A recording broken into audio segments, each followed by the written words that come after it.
Final आज मैं आप लोग को बताने वाली हूँ मेरे प्यार प्यारे छात्र केमिस्ट्री का प्रश्न। तो चलिए मेरे प्यार प्यारे छात्र, जो भी छात्र मेरे चैनल पर नहीं जुड़े हैं वो जल्दी से जल्दी जुड़ जाएंगे मेरे प्यार प्यारे छात्र। तो सबसे पहले मेरे प्यार प्यारे छात्र, जो भी छात्र चैनल पर लाइक नहीं किए वो लाइक कर देंगे और बगल में घंटी का बटन दबा करके चैनल को सब्सक्राइब कर लेंगे मेरे प्यारे छात्र। क्योंकि आज मैं आप लोग को बताने वो तमाम सारे प्रश्न जो कि 70 का 70 प्रश्न आप लोग को एग्जाम हॉल में पूछे गए। तो और मैं सारे छात्र से बताना चाहती हूँ कि आप लोग जितने भी छात्र एग्जाम देकर के आए सारे प्रश्न जो एक तरफ से मिलाने का प्रयास करेंगे। तो चलिए मेरे प्यारे छात्र, हम बिना विलंब किए आप लोग को बता रही हूँ ये सारे 70 प्रश्न। सभी छात्र अपना कॉपी में जितने भी बना कर आए हैं प्रश्न और उत्तर, सभी छात्र वो सारे प्रश्न को मिलाएंगे। तो चलिए, निम्नलिखित में कौन धातु सामान्य मुक्त अवस्था में पाया जाता है? Aluminium, Al।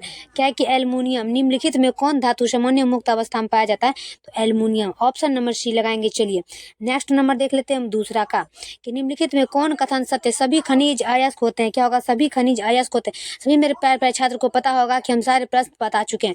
चलिए इसका आंसर हो जाएगा ऑप्शन नंबर बी। चलिए नेक्स्ट नंबर देखते हैं तीसरा नंबर का, निम्नलिखित धातुओं में किसके निष्कर्षण में वैद्युत धातु कर्म का उपयोग होता है? क्या होगा? निम्नलिखित धातुओं में किसके निष्कर्षण में वैद्युत धातु कर्म का उपयोग होता है? सभी छात्र को पता होगा, इसमें हो जाएगा सोडियम। ऑप्शन नंबर डी हो जाएगा। चलिए अगला देखते हैं, जिसमें दो अलग अलग धातु उपस्थित होते हैं वो अयस्क होते हैं। गोलेना। ऑप्शन नंबर बी होगा। चलिए अगला नंबर देखते हैं कि I(S²2 2S², 2P(X1 2P(Y1 2P(Z1) निम्नलिखित में किस तत्व का इलेक्ट्रॉनिक विन्यास है? देखिए मेरे पास काफी महत्वपूर्ण है, तो इसका आंसर हो जाएगा option number C. Option number C, nitrogen. चलिए नेक्स्ट नंबर देख लेते हैं हम, निम्नलिखित में कौन नाइट्रोजन का ऑक्साइड होशने वाला गैस है? तो नाइट्रस ऑक्साइड। इसका आंसर होगा ऑप्शन नंबर बी। चलिए निम्नलिखित में किस बंद ऊर्जा सबसे अधिक है? सभी छात्र देखेंगे कि निम्नलिखित में किसकी बंद ऊर्जा सबसे अधिक है, तो इसका आंसर हो जाएगा ऑप्शन नंबर सी, Se-Se। चलिए NiCO4 में Na की ऑक्सीजन अवस्था क्या हो कितनी होता है? 4। Na का ऑप्शन नंबर डी होगा। तो जो भी छात्र चैनल को सब्सक्राइब नहीं किए होंगे मेरे प्यारे प्यारे छात्र, जल्दी से जल्दी चैनल पर जाकर के सब्सक्राइब जरूर कर लेंगे। चलिए अगला नंबर देख लेते हैं कि जलीय घोल में निम्न में से किसका मोलर विद्युत क्या होगा? जलीय घोल में निम्न में से किसका मोलर विद्युत चालकत्व सबसे अधिक है? इसका आंसर होगा option number C, PTNS3 4Cl2 option number C हो जाएगा। चलिए 10 नंबर का देख लेते हैं, के 3FeCN6 का IUPAC नाम क्या होगा? पोटासियम हेक्सासाइनोफेरस। देखिए मेरे पास ये सारे प्रश्न आप लोग को पढ़ाया हुआ है। चलिए इसका आंसर होगा ऑप्शन नंबर डी। चलिए नेक्स्ट नंबर हम देख लेते हैं 11 का, विटामिन B12 में उपस्थित रहता है मैग्नीशियम। क्या होगा? मैग्नीशियम। Option number B. चलिए 12 का देखते हैं कि NiC2O4 3 4 - 1 में Ni की समवन्य संख्या होती है 6। ऑप्शन नंबर बी हो जाएगा। चलिए अगला देखते हैं हम 13 नंबर का, सभी छात्र मेरे देखेंगे, CH3 CH2 बॉन्ड CH2Cl का IUPAC नाम क्या हो जाएगा? इसका आंसर होगा ऑप्शन नंबर बी। चलिए C2H5Br+ NOH arrow C2H5OH+ NaBr निम्नलिखित किस अभिक्रिया का है? तो इसका आंसर हो जाएगा इलेक्ट्रॉनिक विन्यास। क्या होगा? इलेक्ट्रॉनिक विन्यास। Option number A. चलिए नेक्स्ट नंबर देखते हैं, निम्नलिखित में कौन ऑर्थोफॉस्फोरिक अम्ल का अनुसूत्रक है? H3PO4 option number B. XeF4 की संरचना होती है अष्टफलनीय। क्या अष्टफलनीय? चलिए अगला देख लेते हैं, निम्नलिखित में कौन हेलोजन धनात्मक ऑक्सीकरण अवस्था प्रदर्शित नहीं करता है? इसका आंसर होगा ऑप्शन नंबर बी, Br। क्या होगा? Option number B, Br। चलिए अगला देखते हैं, निम्नलिखित में किसका बंध कौन सबसे छोटा होता है? निम्नलिखित में से किसका बंध सबसे छोटा होता है? तो H2S। निम्नलिखित में किसमें युग्मित इलेक्ट्रॉनों की संख्या अधिकतम होती है? तो Fe3+। क्या होगा? Fe3+। Option number D. चलिए अगला देख लेते हैं, क्रोमियम की अधिकतम ऑक्सीकरण अवस्था होती है +3। क्या होगा? क्रोमियम की अधिकतम ऑक्सीकरण अवस्था कितनी होती है? +3। चलिए Cu2+ Z बराबर 29 आयन में आयुनित इलेक्ट्रॉनिक की संख्या होती है 1। समपराशनी विलयन के बराबर होती है मोलर सांद्रण। क्या होगा? मोलर सांद्रण। Option number D. चलिए अगला देखते हैं। HCl एवं H2O के एजियोट्रॉपिक मिश्रण में रहता है 22.2% HCl। चलिए मेरे प्यारे छात्र, सभी छात्र देखेंगे बहुत ही ज़्यादा बेहतरीन तरीका से ये क्वेश्चन बनाया गया मेरे प्यारे प्यारे छात्र। तो जो भी छात्र नहीं जुड़े हैं जल्दी से जल्दी मेरे चैनल पर जुड़ जाएंगे मेरे प्यारे प्यारे छात्र। और मैं सभी छात्र से नम्र निवेदन करता हूँ 12th वाले कि आप लोग के सपोर्ट से आज मेरा इतना सब्सक्राइब हो चुका है मेरे प्यारे प्यारे छात्र कि आगे दिन के लिए भी बहुत ज़्यादा सपोर्ट, या तो आप लोग का बहुत ज़्यादा गुजारिश हूँ कि आप लोग हमें हमेशा सपोर्ट करेंगे मेरे प्यारे छात्र सब। तो चलिए हम अब आप लोग को बताने वाली हूँ नेक्स्ट प्रश्न। तो जो भी छात्र जो है ना अभी तक चैनल को सब्सक्राइब नहीं किए होंगे मेरे प्यारे छात्र, वो चैनल को जाकर के सब्सक्राइब कर लेंगे। और लाइक नहीं किए होंगे तो लाइक करके बेल आइकन जरूर दबा देंगे।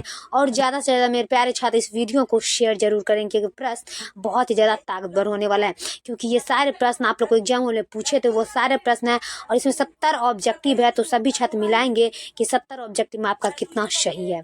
तो चलिए 96,500 कूलम का विद्युत आवेश होता है। CuSO4 के विलयन से मुक्त रहता है 31.76 ग्राम तांबा।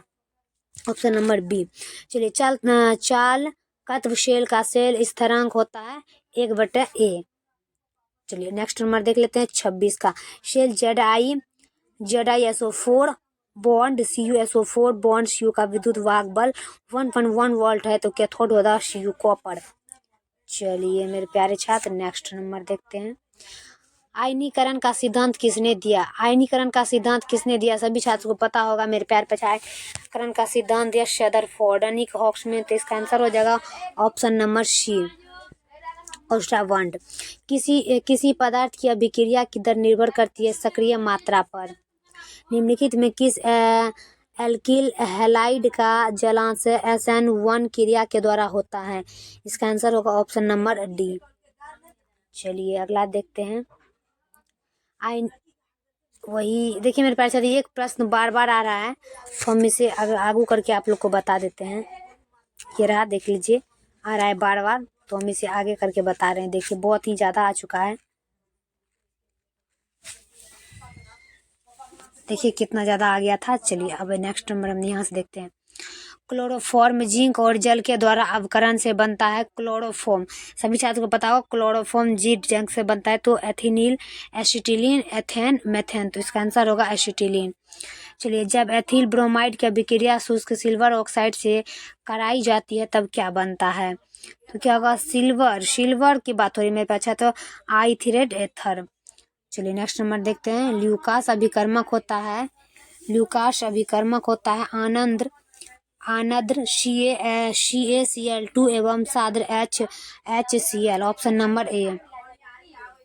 33 नंबर का ब्यूटेन -2 ऑल एक है प्राइमरी एल्कोहल। देखिए मेरे प्यारे छात्र ये सारे प्रश्न आप लोग को पढ़ाया हुआ है। चलिए निम्नलिखित में से कौन टर्शियरी एल्कोहल है? तो इसका आंसर होगा option number A CH3CH2OH tertiary alcohol. चलिए CH3CH3CH बॉन्ड CH2OH का UPI नाम 2-मेथेन-1-प्रोनॉल। इसका आंसर ऑप्शन नंबर ए। एसिटिन अम्ल निम्नलिखित में किसके साथ एसिटाइल क्लोराइड नहीं बनाता है? तो इसका आंसर होगा ऑप्शन नंबर बी तो Cl2। चलिए एसिटामाइड होता है अम्लीय। Option number A. चलिए अगला देख लेते हैं। कितना था? 37। ये रहा 38। चलिए 38 नंबर का सभी छात्र देखेंगे। CH3 bond CH3 bond CH3 bond NH2 एक है प्राइमरी एमीन। चलिए मेथिन एमीन की क्लोरोफॉर्म और अल्कोहलीय KOH के साथ गर्म करने पर बनता है CH3OH। निम्नलिखित में सबसे सर्वाधिक क्षारीय होता है C2H5NH2। Option number C. चलिए 41 नंबर देख लेते हैं। प्रोटीन का हेलिकल संरचना निम्नलिखित में किसके द्वारा स्थायी पाई जाती है? तो प्रोटीन सहसंयोजक बंध। निम्नलिखित में कौन कीटोहेक्सोज है? तो सुक्रोज। निम्नलिखित में कौन प्रथम कोटि का विक्रिया नहीं करता है? तो प्रथम कोटि का विक्रिया ये सारे कि ऑप्शन नंबर डी नहीं करता है। चलिए किसी द्वितीय कोटि का विक्रिया के वेग स्थिरांक इकाई होती है मोली -1 से -1। किसी अभिक्रिया का वेग समीकरण dx/dt बराबर के बॉन्ड H1/2 B1/2 है, तो अभिक्रिया कुटी होगी 1/2। Option number B. चलिए अगला, फ्रेडलिंग की अधिशोषण समताप के अनुसार होता है, XM बराबर K/P1N। Option number D. दूध होता है जल में परिक्षेपित वसा। Option number A. निम्नलिखित में कौन लायोफिलिक क्लोराइड है, तो कोहरा। चलिए मेरे प्यारे छात्र अगला देख लेते हैं 49 का। हैबर विधि द्वारा अमोनिया के उत्पादन में निम्नलिखित किस प्रेरित होता है, तो Al2O3। Option number A. Vitamin जो खून की स्कंदित होने में मुख्य भूमिका निभाता है वह है विटामिन के। क्लोरोएमीन टी है एक, इसका आंसर होगा एंटीसेप्टिक। Option number B. चलिए अगला नंबर देख लेते हैं 52 का। हाइड्रोजन एक दवा है जिसका उपयोग निम्नलिखित में किसके इलाज के लिए किया जाता है, टाइफाइड। Option number B. निम्नलिखित में कौन एक एल्काइड है, तो इनमें सभी। निम्नलिखित में कौन प्राकृतिक रबड़ है, सभी छात्र को पता होगा कि निम्नलिखित में ये रहा पॉलीएथीन प्राकृतिक रबड़। एक कच्चा पदार्थ जो नायलॉन बनाने में प्रयुक्त होता है। ऑप्शन नंबर सी एडिपिक अम्ल। P2C बराबर CF2 निम्नलिखित में किसका मोनोमर है, तो नियॉन 6। हीरा निम्नलिखित में किस प्रचुरता से संयोजित दवा। NaCl रवा की संरचना फलक संदर्भ घनाकार। Option number B. निम्नलिखित में कौन रवाहीन ठोस है, कांच। Option number D. अष्टफलन रिक्ति कितने गोले से घिरे होते हैं, देखिए ये प्रश्न आपको बता चुके थे 6।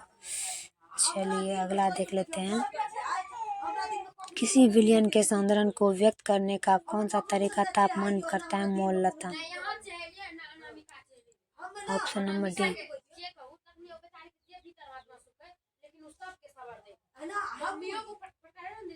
निम्नलिखित में कौन राउल्ट नियम से धनात्मक विलयन दर्शाता है। नियम से धनात्मक विलयन तो C6H6 + CCl4। चलिए किसी विलयन के परासरणी दाब से निम्नलिखित में से किस समीकरण किया जाता है। ऑप्शन नंबर सी पाई बराबर CT/R।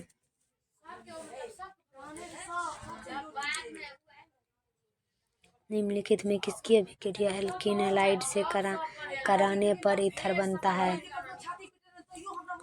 क्या जगह शुष्क Ag2O CH3 bond OH CH- CH2 bond CHO का IUPAC नाम क्या होगा, 3 hydroxybutanol. Option number B. Formalin एक व्यवहारिक नाम है 40% मेथनॉल के जलीय घोल का। Option number C. एक एल्कीहाइड के ऑक्सीकरण से प्राप्त होता है एक ईथर क्लोरेटोन बनता है जब फ्लोरोन की अभिक्रिया होती है। Option number B. संतुष्ट मोनोकार्बोनिक अम्लों का सामान्य सूत्र होता है CnH2n + O2। ऑप्शन नंबर सी। फॉर्मिक अम्ल एक फॉर्मेल्डिहाइड को निम्नलिखित में किसके द्वारा विभक्त किया जाता है, sodium bicarbonate. Option number D. चलिए मेरे प्यारे छात्र वीडियो कैसा लगे कमेंट बॉक्स में जरूर बताएं। देखिए मेरे प्यारे छात्र आप लोग ऐसा मत कीजिएगा कि अब देखने की मेरा आवाज़ थोड़ा धीमे चला तो आप लोग को ऐसा ना लगे कि मेरा आवाज़ धीमे चलने की वजह से हमें कुछ आता नहीं। तो आप लोग जल्दी से जल्दी जाकर के लिंक सब्सक्राइब कर लेंगे मेरे प्यारे छात्रियों की। ये प्रश्न बहुत ज़्यादा महत्वपूर्ण था और आप लोग के लिए तो काफ़ी ज़्यादा महत्वपूर्ण है। तो चलिए मेरे प्यारे छात्र तब तक के लिए नेक्स्ट वीडियो में मिलते हैं। ऐसे वीडियो पाने के लिए धन्यवाद। जय हिंद जय भारत।